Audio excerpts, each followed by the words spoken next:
ഇപ്പോൾ അത് ദിവ്യ എസ് അയ്യർ വിഴിഞ്ഞം പോർട്ടിന്റെ MD നമുക്കൊപ്പം ചേരുന്നുണ്ട്. Very good morning ma'am. Very good morning. ഞങ്ങൾ എല്ലാവരും വളരെ എക്സൈറ്റ്മെന്റിലാണ് ദിവ്യ മാം. അതെ അതെ അതെ, തീർച്ചയായിട്ടും എല്ലാവരും നമ്മൾ ഇതിന് സാക്ഷ്യം വഹിക്കുന്നത് നമ്മളെല്ലാവരും അഭിമാന പുരസ്സരം ഇത് നോക്കി കാണുകയാണ് ഇപ്പോ. ഓക്കെ, ഈ സാൻ ഫെർണാണ്ടോ എത്തുന്നതോടുകൂടി നമ്മൾ ഈ ജാതകത്തിലൊക്കെ വിശ്വസിക്കുന്നവരൊക്കെ ചിലരുണ്ടാവും. നമ്മൾ സാധാരണ പറയുന്നൊരു പ്രയോഗമുണ്ട്, തലേവര.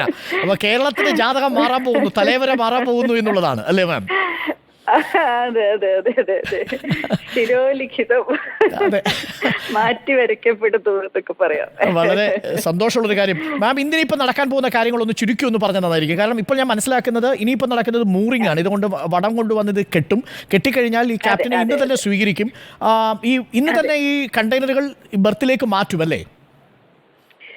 അതെ, നമുക്ക് ഓരോ കപ്പലും അതിൻ്റെതായിട്ടുള്ള ഒരു വാണിജ്യ ഷെഡ്യൂൾ അനുസരിച്ചിട്ടാണ് ഓരോ തുറമുഖത്തിലേക്ക് വരുന്നതും അവിടെ നിന്നും അടുത്ത തുറമുഖത്തിലേക്ക് ആ ചരക്ക് എത്തിക്കേണ്ടുന്ന സമയക്രമീകരണങ്ങളെല്ലാം തന്നെ മുൻ നിശ്ചയിക്കപ്പെട്ടതാണ്. അപ്പൊ അതനുസരിച്ച് അവർക്ക് കൊടുത്തിട്ടുള്ള വാഗ്ദാനം നമ്മൾ തീർച്ചയായിട്ടും പൂർത്തീകരിക്കും. അതിന് വേണ്ടുന്ന രീതിയിലുള്ള ഒരു ഷെഡ്യൂൾ അനുസരിച്ച് നമ്മുടെ ക്രെയിനുകൾ ഈ കപ്പലിൽ നിന്നുമുള്ള കണ്ടെയ്നറുകൾ എടുക്കുകയും അത് നമ്മുടെ യാർഡിൽ നമ്മൾ മുൻ നിശ്ചയിച്ചിട്ടുള്ള സ്ലോട്ടുകളിൽ തന്നെ അവ നിക്ഷേപിക്കുകയും ചെയ്യും. ഈ പറഞ്ഞതുപോലെ 2000-ഓളം കണ്ടെയ്നറുകളാണ് ഇതിലുള്ളത്. അപ്പൊ അത് നമ്മുടെ ക്രെയിനുകളിൽ ഓരോന്നായി എടുത്ത് മാറ്റി സ്ലോട്ടുകളിലാക്കി ഇത് നാളെയാണ് നമ്മുടെ ഔദ്യോഗികമായിട്ടുള്ള സ്വീകരണം നമ്മൾ നൽകുന്നത്. ഇന്ന് കപ്പൽ ബർത്ത് ചെയ്യും എന്നുള്ളത് മാത്രമേ ഉള്ളൂ. ഈ പറയുന്ന പോലെ പ്രവർത്തനം നമ്മൾ ആരംഭിക്കേണ്ടതായിട്ടുണ്ട്. കാരണം നാളെ വൈകുന്നേരത്തോടു കൂടി കപ്പലിനെ നമുക്ക് തിരിച്ചയക്കണം. ട്രേഡ് ഷെഡ്യൂൾ വളരെ പ്രധാനപ്പെട്ടതാണ്. കാര്യം ഈ ഷിപ്പുകൾക്ക് ആ സമയം തെറ്റിച്ചു പോയാൽ നമുക്ക് ലക്ഷക്കണക്കിന് രൂപ ഫൈൻ കൊടുക്കേണ്ടി വരുമല്ലോ. അപ്പോൾ ഇന്നിപ്പോ ഈ ഇതെല്ലാം സെമി ഓട്ടോമാറ്റിക് ആണ് ഈ പോർട്ട് കംപ്ലീറ്റ് അല്ലേ? IIT മദ്രാസിന്റെ ഒരു സെമി ഓട്ടോമാറ്റിക് ആൻഡ് ഓട്ടോമാറ്റിക് ആണ്. 2 തരത്തിലുള്ള ക്രെയിനുകളാണ് നമുക്കുള്ളത്. ഒന്ന് ഷിപ്പ് ടു ഷോർ ക്രെയിൻ എന്ന് പറയുന്ന പടുകൂറ്റൻ ക്രെയിനുകളാണ്. ഈ ക്രെയിനുകളാണ് ഈ കപ്പലിൽ നിന്നും ഈ കണ്ടെയ്നറുകൾ എടുത്ത് അത് ആ ക്രെയിനിന്റെ കീഴേ നിൽക്കുന്ന ട്രെയിലർ ട്രക്കുകളിലേക്ക്, പടുകൂറ്റൻ ട്രക്കുകളിലേക്ക് എടുത്തു വെക്കുക.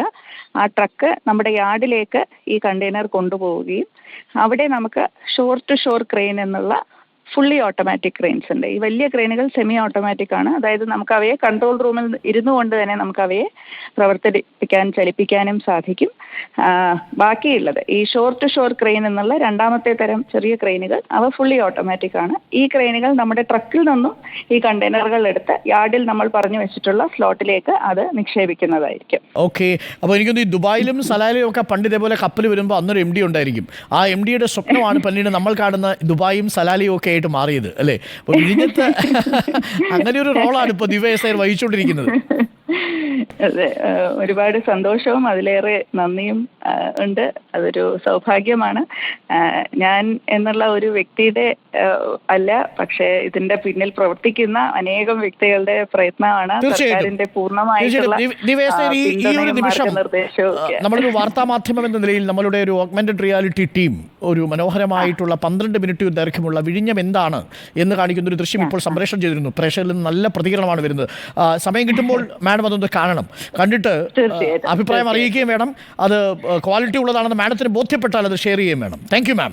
തീർച്ചയായിട്ടും തീർച്ചയായിട്ടും. Thank you. Thanks a lot.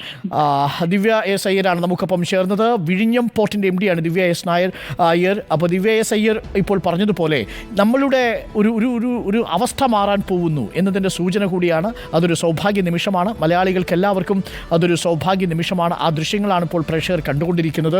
വിഴിഞ്ഞത്തടുത്തിരിക്കുന്ന San Fernando എന്ന പടുകൂറ്റൻ കപ്പൽ മെസ്ക് എന്ന് പറയുന്ന കമ്പനിയിൽ നിന്ന് പുറത്തിറങ്ങിയ കപ്പലാണ്. ആ കപ്പൽ 2015 മുതൽ നീറ്റിലുണ്ട്. പക്ഷേ ആ കപ്പൽ ഒരുപക്ഷെ ഇങ്ങനെയൊരു ചരിത്ര നിമിഷത്തിന് ആ കപ്പലും സാക്ഷ്യം വഹിക്കുന്നത് ആദ്യമായിട്ടായിരിക്കും. ഒരു നാടിൻ്റെ മുഴുവൻ പ്രതീക്ഷകളുമായിട്ടാണ് ആ കപ്പൽ തീരത്തേക്ക് അടുക്കുന്നത് എന്നതാണ് പ്രത്യേകത.